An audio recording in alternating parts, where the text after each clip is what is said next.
I am happy to report RSS is alive and well and powering my bots. Your bots? My bots. I've been creating bots, and I've made a few of them, and these bots are powered by RSS. So back at the start of February, I was quite alone and lonely on the little Mastodon server that I set up, ubuntu.social. There weren't many people there, and the home timeline was a bit sad because it was mostly just me. So to keep me company, I thought I'd create some bots to generate some traffic. And I had some ideas of what I wanted. Because it's an Ubuntu adjunct Mastodon server, I thought I could have some Ubuntu related content. Where would I get that content from? So I could get it from RSS feeds, because I know there are various places that publish Ubuntu related stuff via RSS. And I thought I could turn that RSS into posts. That would also drive traffic towards those things and raise awareness of those things, but it would also mean the home timeline on that Mastodon server wouldn't just be me posting pictures of cats and food and stuff. So I started by writing my own scraper thing as a shell script, of course, that goes off and visits these RSS feeds. And then I realized this is a stupid idea because somebody else must have done this already. Turns out not many people had done this already, but someone has. A guy called Leon Cowell has created a thing in Python called RSS and then the number 2 Masto. And it's on GitHub. It's open source. And the goal of this thing is to take posts that are available via RSS and then use the Mastodon API to post those as individual toots, or whatever you want to call them, on a Mastodon account. And so I grabbed this code and created a Mastodon account and put a URL in the script and ran it. And it, sure enough, it posted 20 or so entries onto that Mastodon account. It immediately worked. It was super straightforward, super easy to do. So there you go. End of my segment. That's it. Job done. But why? Okay. So other than feeling lonely, which RSS feeds are your bots monitoring? That's a great question. So there is some utility to this. The one that I predominantly use is the Ask Ubuntu bot. And so every time somebody posts a question to Ask Ubuntu, the question and answer site, the RSS feed gets updated. And so I grab that question and post it to the Ask Ubuntu Mastodon account on ubuntu.social. And that has a link to the question. So if you're looking at Mastodon, you might see that scroll by that says, how do I, whatever, fix my NVIDIA problem? And then a link directly to the question on Ask Ubuntu. And you just click the link, you go to the question, and it saves you going to the website. You can just see it straight in Mastodon and then click straight through. So there is utility to this, yes. But this created another problem because instead of the home timeline just being you, it was then just Ask Ubuntu. And I had to mute it because there's so much content there. Yes. That you never even saw the other bots, let alone the real people posting. So there are 4 of these bots. There's Ask Ubuntu, which posts the question. Then there's the Ubuntu blog bot, which posts whenever the Ubuntu project have an article on the official blog. Mm-hmm. There's Ubuntu Weekly News bot, which every time the Ubuntu Weekly News magazine online thing comes out, it posts to promote that. And then there's another one called Ubuntu Bugs. And I think that's probably the one that you probably muted first, because that one posts every time someone files a bug against Ubuntu. And so that's the one that's posted the most. That one's, well, actually, no, it's not. Are you saying Ubuntu's got a lot of bugs? I'm saying people report a lot of bugs. Whether they actually, it's not the most. I thought it was, but it's got 982 posts as I last checked. But the Ask Ubuntu bot has over 2,000 posts. So there are actually more people asking questions than there are people reporting bugs. That says a lot. I think we've just identified why your Mastodon server is running at an average of 500 kilobits a second. Well, these are pieces of text. There's not a lot to it. The interesting thing about this script, this RSS to Masto that Leon made, it keeps a little SQL-like database where it's running of posts that it's already sent to the Mastodon server, because you don't want it to repost stuff every time it runs. So it keeps a little database. And the database is made up of a hash of some of the parts of what it posts. So I think the URL is in there and some text and stuff is in there. So it doesn't post duplicates. And I had a bit of fun when I was setting it up, because when I first set it up and I got it working, hooray, it posted 20 posts to Mastodon. Brilliant. But then I wanted to tweak the output. And the problem is I run it again and it's cached. And so it knows not to post those 20 again. And so I have to wait for something to happen. So I ended up doing a bit of debugging, and I had to go and find a script to delete all the posts from that Mastodon account. Because actually it's quite hard to manually delete every post. You can go through each one and go delete, delete, delete, delete, delete. And then the Mastodon rate limiter kicks in and it stops you being able to delete any more posts. So I hit that. So I found a script that does it in the background. And then I tweaked his script so that it would write to the database, but not post to Mastodon. So I would make it exit before it actually posted to Mastodon. It would return okay and say, yeah, I've done it, so that I could see the output on the command line. I was in debug mode then. I should have done that from the start, but hey ho, we learn. So I made a few tweaks to it, and it's been running ever since. The 6th of February, it's running, posting, ask Ubuntu questions, bugs. The bugs one is probably the least useful. It's only got 8 followers. Yeah, that's what I was going to ask. Are people actually actively following these bots as well, or do they just get them passing by in the federated and home timelines? Yeah, it's interesting because the Ubuntu bugs is the least useful one and the least followed. It's only got 8 followers. Yeah. The Ubuntu Weekly News one has 55 followers. Oh, yeah. Okay, I can see that. That's pretty good. And it's got 20 posts, which is as you'd expect because they put out an issue once a week. Yeah. The Ubuntu blog post has 73 followers and 27 posts for each of the blog posts that they publish. So they're quite prolific with their blog posts since the start of February. And the Ask Ubuntu bot has 108 followers and 2,000 posts. And interestingly, I logged on as the Ask Ubuntu bot account, and some people are favoriting them. Some people are even replying to it, and some people are boosting them. Okay. Interesting. Yeah, interesting that people are doing that.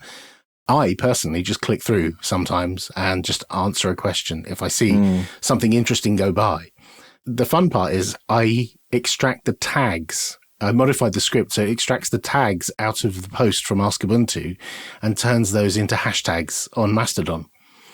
So there are some common ones like snap and 1404 and stuff like that, and other words like Linux printing, and there's certain tags that are quite popular, and those things get used. Have you considered recreating the bot that Ben Nuttall, formerly of the Raspberry Pi Foundation, made for Ask Ubuntu on Twitter, where he used a little bit of intuition in the bot where it generated an appropriate meme image to go along with the Ask Ubuntu question? Yeah, maybe I should ask Ben if he could bring his. I don't know if his one is open source or not. Whether he's put it on GitHub. I think it was. Yeah, I think it was. Yeah, I think it's just called Ask Ubuntu Memes or something like that. And right. Sometimes they were perfectly on the nose. It would almost randomly pick a picture, but sometimes it was pretty spot on. Yeah. And they are quite funny. I do like them. And sometimes Ben would reshare them and tag me on them because he knew I would find them funny. But yeah, since I don't look at Twitter anymore, I don't see those. But yeah I just thought I'd let people know about this RSS to Masto script because interestingly, it was the guy who made it, Leon. It's his first open source project, the first thing he's published on GitHub. And interestingly, in the issues, there's only been a few issues. I recognize some of the names of the people who've filed issues, who are other people I know through Ubuntu and through Mastodon and stuff. So I thought that was quite nice that people are, giving him suggestions on how to improve this stuff and, some kudos for making it. So it's clearly a useful thing. And I think maybe some of our listeners may find it interesting and may also want to create their own RSS related bots. I'll have a blog post go live with this episode that has all the details, links to everything, and the changes that I made to the script, because I've made some changes. I forked it and made some changes. I'll put all that in there as well if anyone needs it. I look forward to the Linux Matters bot appearing on Mastodon instance sometime soon. I have the best computer mouse, and I'd like to tell you why. So this is a Logitech MX Master S3, which I recently got to replace an old Logitech mouse I must have had for something around 10 years. And I really like Logitech do a couple of different styles of mouse, but I really like their larger mice because they fill my hand. And I found that before I was using a smaller mouse, which if don't have a mouse that fills my hand, I find that it cramps up when I'm using it. So one of the things about it is it fits my hand nicely, which I realise is quite a personal thing. But there's some other things which I think are absolutely brilliant features of this mouse. First of all, it's got lots of buttons. Always good with a higher end mouse. You've got your regular buttons, you've got a forward and backwards button under your thumb, and then you've got a couple of other buttons which I'll come back to later, which are quite interesting. It's got a scroll wheel under your thumb, which is for defaults to left-right scrolling, which is sort of barrel shaped going down the length of the mouse, so it sort of sits along the pad of your thumb. And it's not clicky like a normal scroll wheel, but it's got a nice amount of resistance and it's a nice smooth scroll. And it's actually, it works really well for scrolling left and right, but you could also do other things with it. Does it scroll left and right? It does scroll left and right. Huh. Interesting. Okay. You have me at it scrolls left and right. Okay. Yeah, right. So it scrolls left and right. But the really cool thing is the main scroll wheel, which is, in the normal place in between the left and right buttons. Now, what this does is you scroll normally, and it's a normal clicky scroll wheel, nice tactile response. Then you want to scroll down a big page, you scroll fast, and it disengages the ratchet, and it just freewheels. And it's silent and smooth, and it just spins away, and it just flies down the page or up the page, depending on which way you go. And it's just like really responsive to just you flicking your finger on it, and I guess the centrifugal force of the spinning just makes it disengage, and it's absolutely amazing. I love it. Sometimes I just sit there scrolling for fun. I'm getting the feeling of being on a push bike and either going down a hill and either winding the pedals backwards or keeping them still, that ratchet noise. Is that what you're talking about? They call it the ratchet. You know the clickiness of a scroll wheel. That's what you normally have when you're scrolling. But then if you spin it fast, it stops doing that entirely. It's just uses some sort of, I don't know exactly how it works, something to do with magnets, I think. So I'm curious which came first, the freewheeling mouse to allow you to scroll through lengthy web pages, or the massive monitor on which to display massive web pages. Actually, they came around the same time. I'm not sure. Well, so my decision to get the mouse came long before my decision to get the monitor, because I, by chance, used one of my colleagues for about 5 minutes when we were in the office together. And as soon as I discovered what that mouse wheel did, I thought, I have to get this mouse. But I didn't have a reason to get a new mouse for quite a while after that. Is it wired or wireless? It's wireless. I think it does Bluetooth or the Logitech Bolt dongle, I think they call it, which is their sort of current one for doing multiple devices on a single dongle. And how does it do charging and power? It has a USB-C port in the front. Is that a USB-C port? Yes, it is. USB-C port in the front. It lasts over a week of daily usage. I just charge it when it looks like it needs it rather than doing it on a regular basis, which actually brings me on to how it fares on desktop Linux. So Logitech, as is often the case with these sorts of things, they have an app for configuring and customizing their devices for Windows and macOS. But on Linux, there's a third-party open source app called Solar, which provides this functionality for keyboards and mice, basically things that use the Logitech universal dongles. And I don't think it actually officially supports this particular mouse, but it has features in common with the other devices it supports, and they work. So it lets you do standard things like fiddling with sensitivity, and you can set how clicky the scroll wheel is when it's clicky, or if it's not clicky at all. You can switch the directions of the scroll wheel and things like that. But it also has what it calls the rule editor, which lets you just completely remap things and set button combinations and have different functions on different apps. So while the thumb wheel usually scrolls left and right, you could, for example, have it where if you're in Audacity, it controls a volume slider or something like that.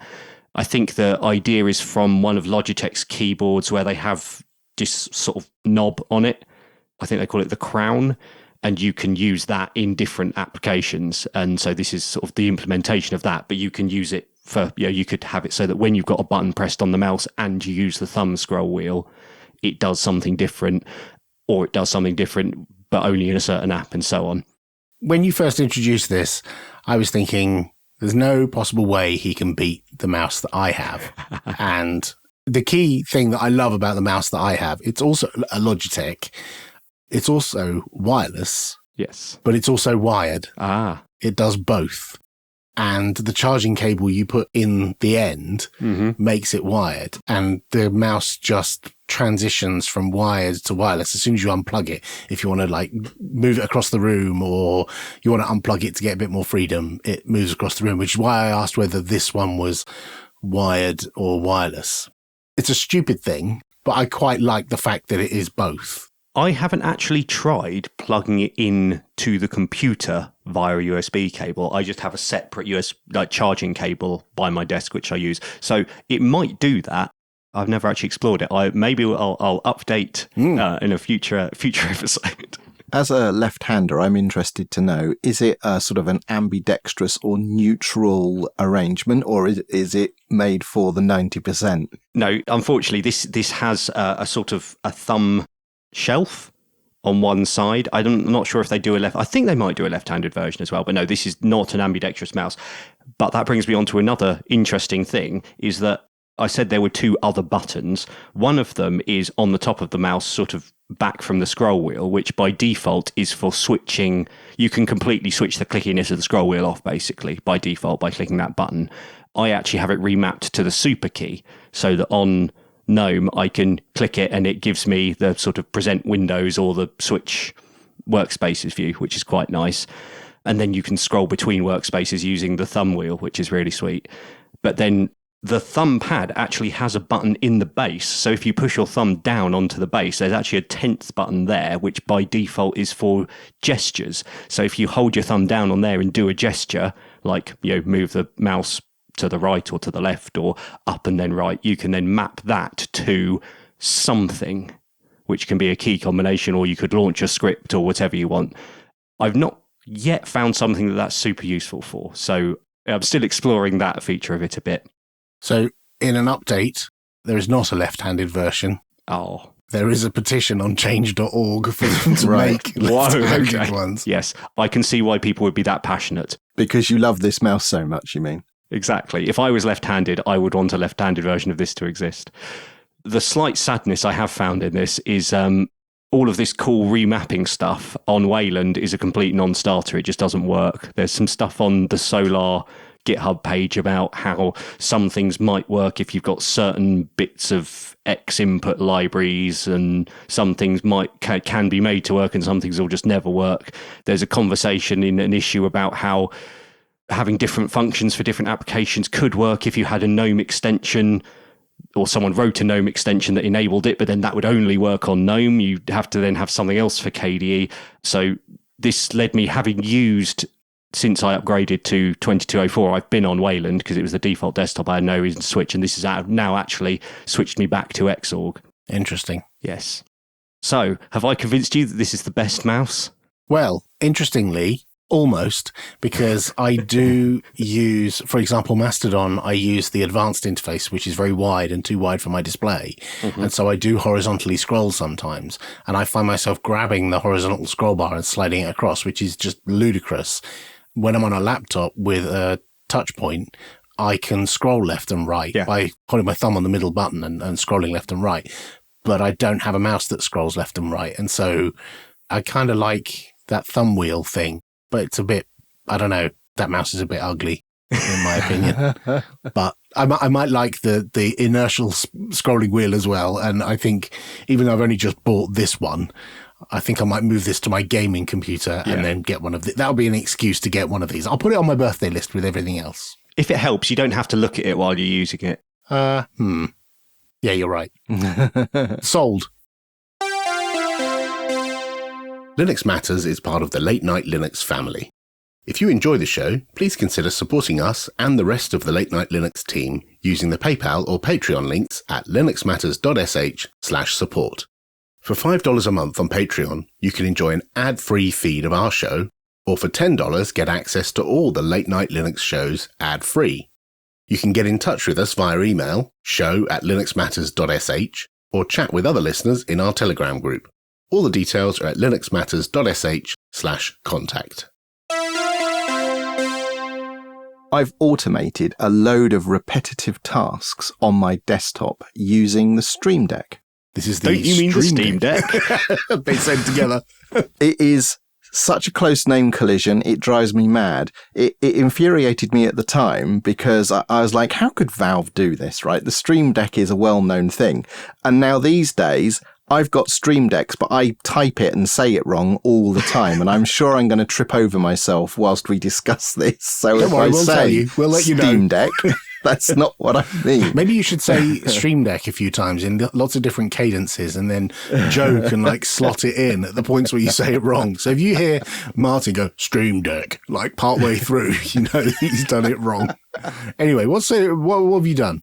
Well, I originally got the Stream Deck for streaming, obviously. So I live stream on Twitch and places, and it's a very useful tool for just being able to switch scenes and transitions whilst you're streaming without having to mess around with your mouse and your keyboard. And that's what it's designed for. And I really love it for that. In fact, I love it so much. I have 4 of these things now because I've bought different sizes at different price points, because I bought the smallest, cheapest one to see, do I think I'm going to like this? And I did. So then I got the normal sized one and then quickly found out, because I was streaming, I wanted the one with all the buttons. There's a third size. I didn't know. I know there was a small one. I've got the small one. There's a bit like a 16 or 12 or whatever. Is there an even bigger one? Yeah, this one's 8x4. So it's an XL and it's terrific. Anyway, the hardware is fabulous. They've got, if you're not familiar with these things, they're illuminated LCD type sort of buttons that you can put an image or text on and you can push them. And on Windows and Mac OS, it's a very sort of app store experience. You have an application that's graphical and you can say, connect it to my Twitter account and add features. So when I push this button, it will send this pre-composed tweet or take what's in my clipboard and post it, all sorts of stuff. But it's all loads of vendors making plugins for the Stream Deck. And of course, that is not what the Stream Deck is on Linux. But I think it's a good thing, because for those of us that are using Linux, you can actually get a lot more utility out of the Stream Deck on Linux. And I'm going to talk a little bit about why I use it for not just streaming. And in fact, I get most of my use out of this thing when I'm not streaming now. Because like I say, I've automated loads of stuff. And this all started because I work and stream in 2 different locations. I have my home office here and I have a smaller office in town. Different computers, different screen orientations. The whole setup is different. And getting ready to live stream actually takes almost as much time to do the live stream itself, because you have to open all of the right applications and sign into everything and set your audio levels and get the camera sources arranged. And at the outset, when I first started streaming, that was a good, comfortably, if I did it fast, a 30-minute process to get everything set up and ready to go. Is this why people have dedicated streaming setups that they don't touch and they just sit down and start streaming? Exactly. Yeah. So I learned early on with the streaming, not just for the Stream Deck, but generally you want things to be as zero effort as possible, which is one of the reasons why I got the fancy camera, because it just always works. You never have to adjust its levels. It just turn it on and you go. So what I'd started doing is writing scripts to launch the applications and things like that. And then it occurred to me, well, I could have this on my Stream Deck. So I now have a button on my Stream Deck, and when I push that button, it knows which location I'm in. So therefore it knows what the screen orientation is, and it starts up OBS Studio and all of the other applications that I need, puts them on the right screens at the right resolutions, and then does things like sets audio levels, changes default audio sources, and does all of this. And this is basically a shell script that when I push the button on the Stream Deck, it executes. And so this is where it all started. And then I started thinking, well, that's kind of useful. That saved me half an hour every time I need to live stream, because I push a button and I'm good to go. Could I put it to you that that button didn't save you half an hour. It was the shell script that saved you half an hour. And you could have run that shell script and called it a.sh and just gone A and then pressed enter, and you'd be in the same position as if you had this expensive set of buttons, but you actually like having the expensive set of buttons on your desk. Yeah, I do like the buttons. They're very colourful, and it's kind of satisfying. It feels a bit science fiction, pushing a button and then your computer dancing in front of you whilst it gets itself organised.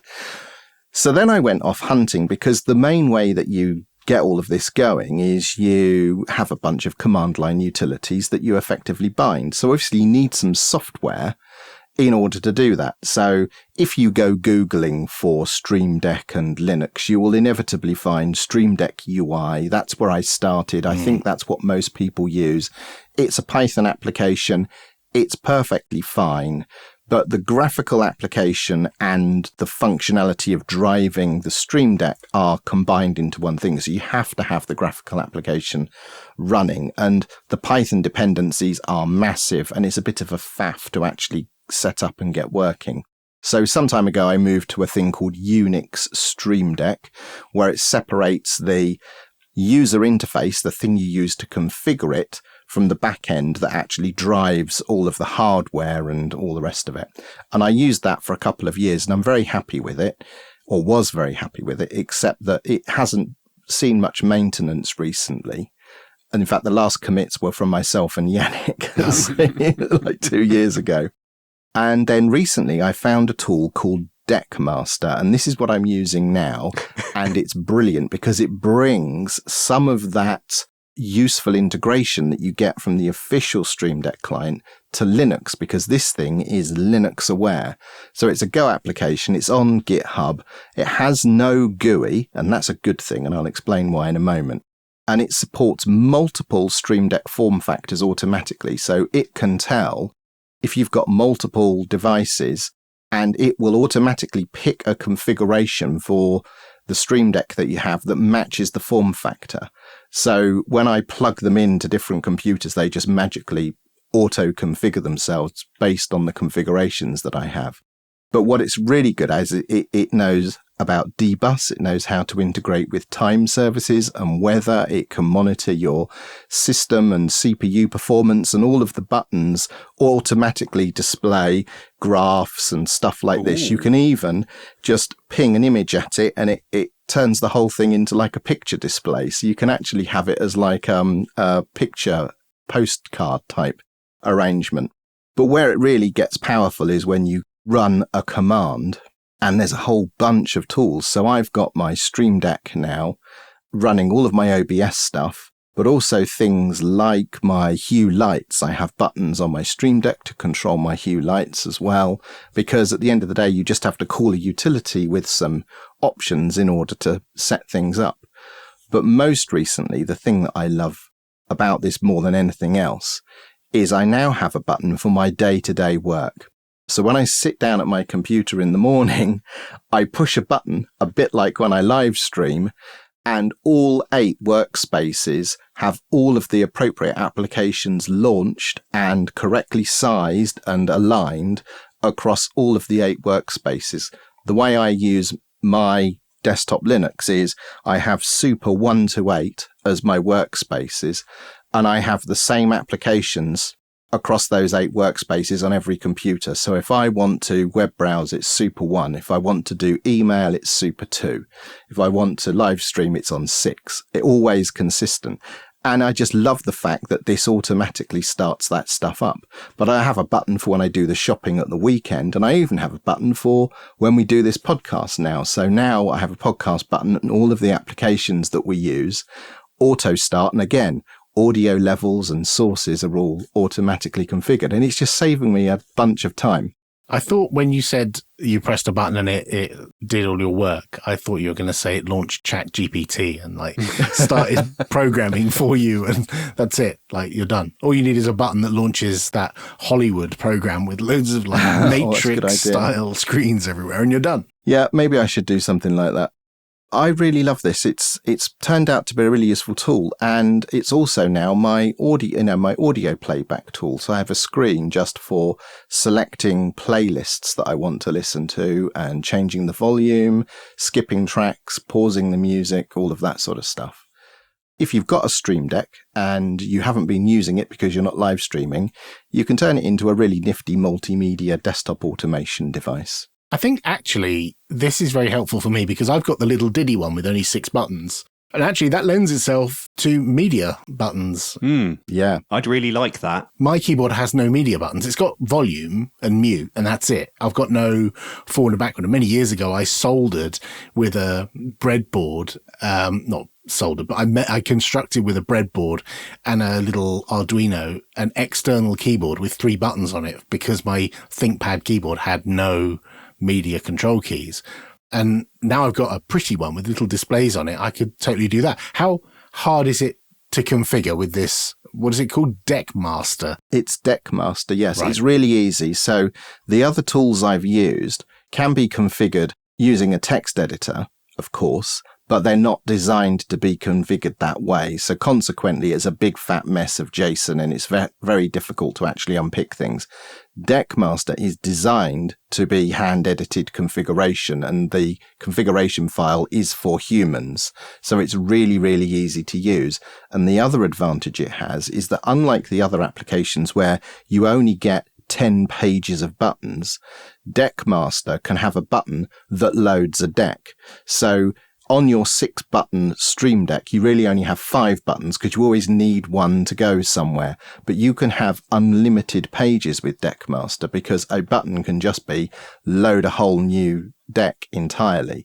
So that small one I struggled with, but I have it using audio playback on the other computer behind me, just as you've described, and it's fantastic. It even puts the album art on the button, on the play button. Oh, wow. Oh, I'm totally doing this then because mine's just sat there, not even plugged in, turned off on my desk because I didn't realize there was a better tool. I've tried that Steam Deck UI that you mentioned, and yeah, it was a bit lacking. But yeah, I would certainly give that a go.